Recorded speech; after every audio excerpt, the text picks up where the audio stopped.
Pemerintah Kabupaten Kutai Timur kembali menggelar kegiatan Coffee Morning pada hari Senin tanggal 28 September tahun 2020. Setelah sekian lama tak dilaksanakan akibat adanya pandemi COVID-19. Gelaran Coffee Morning adalah semacam wadah untuk menyampaikan kinerja setiap instansi maupun daerah. Ada yang berbeda kali ini, karena dipimpin langsung oleh pejabat sementara atau PJS Bupati Kutai Timur, Muhammad Jauhar Effendi yang menggantikan PLT Bupati Kutai Timur Kasmidi Bulang yang saat ini tengah mengambil cuti tahapan Pilkada tahun 2020. Dalam kegiatan tersebut dihadiri oleh camat se-Kabupaten Kutai Timur. Di kesempatan itu pula, para camat menyampaikan keluhannya terkait anggaran di tiap kecamatan yang dirasakan masih terbilang kecil. Padahal kecamatan itu adalah garda terdepan bagaimana visi dan misi daerah bisa maju jika fasilitas penunjang masih terbilang kurang. Bahkan ada satu bidang di kecamatan tidak ada anggarannya. Lantas bagaimana pemerintah bisa mengukur kinerja mereka? Hal ini pun menjadi tugas PJS secara pelan-pelan ini harus dibenahi. Disinggung perihal masa jabatannya yang hanya 2 bulan saja memimpin Kutai Timur, apakah mampu untuk mewujudkan rencananya? Jauhar pun menegaskan akan berupaya semaksimal mungkin dalam waktu yang diberikan kepadanya. Tak hanya itu, ada hal lain pula yang membuat Jauhar merasa sedih. Asisten Pemerintahan dan Kesejahteraan Sekprop Kaltim yang saat ini menjadi PJS Bupati Kutai Timur menyoroti honor TK2D yang terbilang minim jika dibandingkan dengan provinsi. Dikatakan Jauhar, di Kutai Timur dirinya mendapat informasi bahwa honor TK2D lulusan SMA sederajat diberi honor sebesar 1,2 juta rupiah. Untuk itulah ia membandingkan honor TK2D lulusan SMA di provinsi dengan honor sebesar 2,7 juta dan untuk lulusan sarjana sebesar 3 juta rupiah. Kemudian hal lain yang menjadi sorotannya terkait dengan prioritas kebijakan anggaran.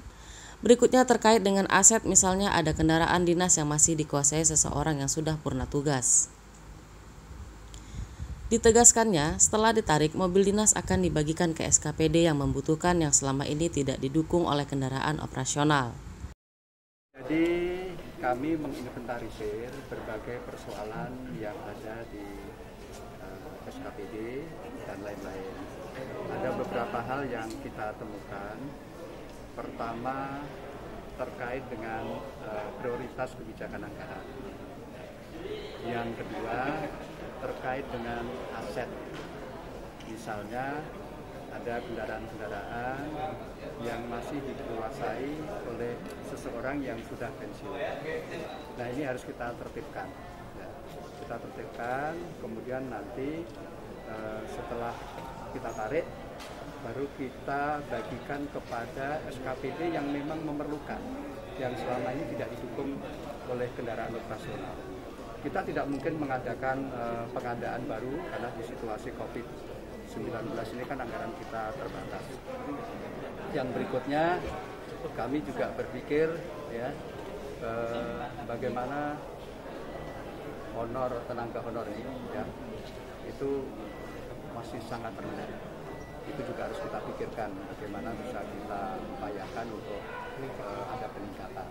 Oleh karena itu nanti kita lihat, tentu itu nanti di 2021 lah ya, anggaran 2021. Kalau 2020 sudah tidak bisa lagi ya, karena waktunya sudah sangat mepet dan rencana hari Rabu itu pendapat akhir ya. Jadi sudah kita tetapkan rencananya seperti itu. Yang jelas, jujur saja, setelah saya mendengarkan berbagai informasi ya saya sedih ya. Karena bagaimanapun amanat ini berat, saya dimintai pertanggungjawaban nanti di akhirat. Artinya hanya dalam jangka waktu singkat, tapi harus kita lakukan. Ya, suka atau tidak suka itu harus kita lakukan. Pak, terkait gaji honor tadi Pak, berapa sih Pak? Dan menurut Bapak idealnya berapa sih?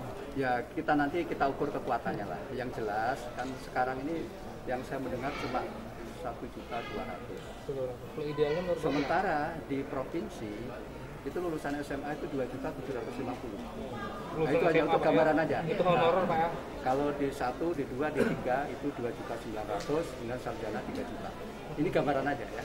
Tentu nanti sesuai dengan kemampuan anggaran lah ya. Makanya kita cek juga mana-mana program kegiatan yang kurang pas. Gitu. Saya sering mengatakan bahwa sesuatu yang biasa itu belum tentu benar. Tetapi sesuatu yang benar mari kita biasakan. Ini beda sekali loh ya. Sesuatu yang biasa belum tentu benar, tetapi sesuatu yang benar mari kita biasakan.